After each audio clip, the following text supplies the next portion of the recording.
Hey, what's up everybody, it's Jan from In Sales Academy, and in today's video I'm going to talk about the people who think that cold email is not for them, or they don't necessarily believe that cold email can work in their industry. They had a bad experience working with other companies in terms of lead generation, and they're just frustrated, it doesn't work. So let's do this. Hey, so last week I had a call with a company and I have been in touch with them for a while. These are software developers. And basically, they've been using a certain company, which is kind of a competitor of mine, not really. And basically what they've done, they've been working with them for over 3 months. They haven't generated a single lead, not even a response. They've sent a couple of thousands of emails. They had a follow-up sequence, right? The problem was also in data. So the company didn't really support them in terms of writing cold emails. There was no support in terms of sales process, how to handle the first call, which didn't even happen, how to generate those leads. They actually had to write their own emails and then load them up to the software and send them. They just provided them with leads who were irrelevant because a lot of people left the companies and so on. And it was sort of a shitty campaign, right? And I talked to them last time when they were using them, and they said, oh, we just want to finish with them and see where this goes. They didn't really see value in my company. And in months of preparation, in doing the research, doing deep dive into case studies, they just basically emailed them a bunch of job titles and all this shit and went to work, which is exactly what I hate about lead generation companies. And that's why I hate calling myself a lead generation company, even though I am a lead generation company. So, by the way, if you need a cold email review, write me at jan@insalesacademy.com. Also subscribe to my... So what happened is that the guy I was talking to, the CEO of this company, had a very bad experience. He spent money and he did not get any return. He doesn't even believe cold email can work because he receives a lot of cold emails in his inbox. He doesn't reply to them only if they hit his pain point. And he doesn't really believe he can sell his services, which are complex machine learning development work in the US with the cold emails. These projects range from 100K, and it's pretty big, right? It's really hard to get through those people and get those projects. However, I believe it can be done because I've tried to figure out, okay, what went wrong? So I've checked his emails and they were good, they weren't great. So the emails were really short, and one was offering them attending coffee in the nearby city. The other one was about some conference they are attending. The other one was about they set up a dedicated team of developers with the same technologies that they have, because this was their buying signal to look at the technologies they are using and offer them a dedicated team of developers so they can outsource this. And all these things, and none of it worked.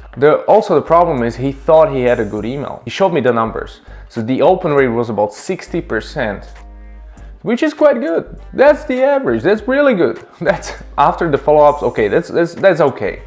You should get some responses. The problem is he only got negative responses.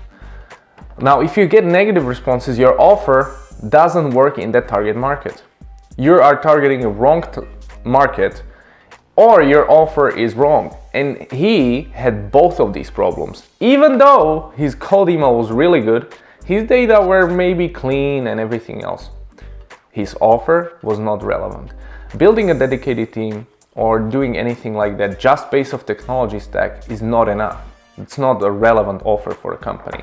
We had this experience in the past. So basically, the thing you have to do if you are trying to get these sort of dedicated team projects, outsourcing projects, is look into your case study. Say you work as a part of a team of a fintech startup, so your developers are part of their team as well. You want to get more clients in the dedicated team model, even though you might be building things from scratch, and that might be good. But this dedicated team model keeps your developers busy and it keeps the cash flow in the company, because these are long-term arrangements, right? You need to really go narrow. The way you go narrow with this type of offer is very hard, because there is no product, there is no reason, there's no number you can really attach to this value proposition.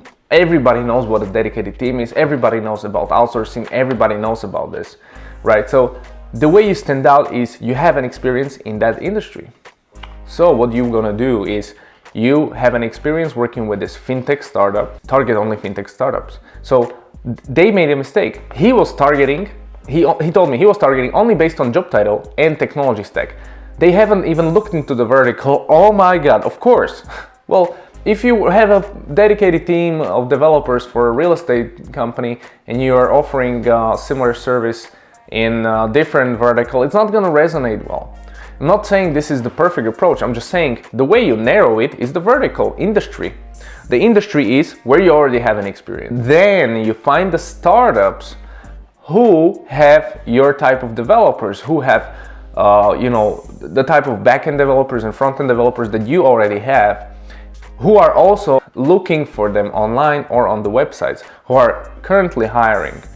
Okay, we have maybe 300 companies, fintech companies, who are currently looking for these types of developers. Now, maybe they're looking to do it in-house, maybe not. It doesn't matter, because you can actually pitch them the idea of doing it outsourced, because you already have an experience with a fintech startup like them, which is successful, and you're together building stuff.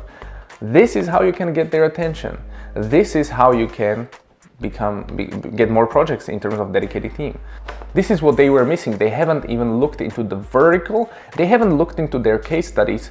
They've done no preparation at all. So what we do, we have a monthly preparation period where we go over the case studies, pick the right ones, include some numbers, do some customer interviews, and then we go after the target market once we list them. And this only works if you really have experience in that vertical. If you don't, if you just want to get this, if you're just starting out, it's not going to be a good fit. So the biggest takeaway from this video is targeting. If your targeting is wrong, it doesn't matter that you do anything else. That's why it's so important to go through the case studies. This is the most important thing to do. Have good case studies, have good numbers, have awesome results. Visualize it on one-page PDF, design it, and then with that, target very similar companies, then narrow it down even more, and then offer it. Damn, that's gonna work. Man, I can't believe nobody's doing this. I can't really believe this. You have to come there with an idea. You have to come there with saying, hey, we helped this fintech startup do this. We did this in this much of time, and we became part of their team. Now, I was looking at your company, you were very similar in size. I'd love to talk to you about partnering up if you're interested.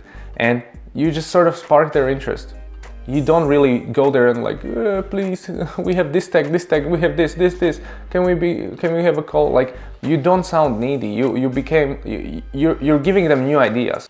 Because outbound sales is about a company that has a problem, or is about a company that wants to get somewhere and wants to hear a new solution. Newsletter, because otherwise I won't do it. Thank you very much for watching this video. And next time I'm gonna talk about cold email, as always, probably.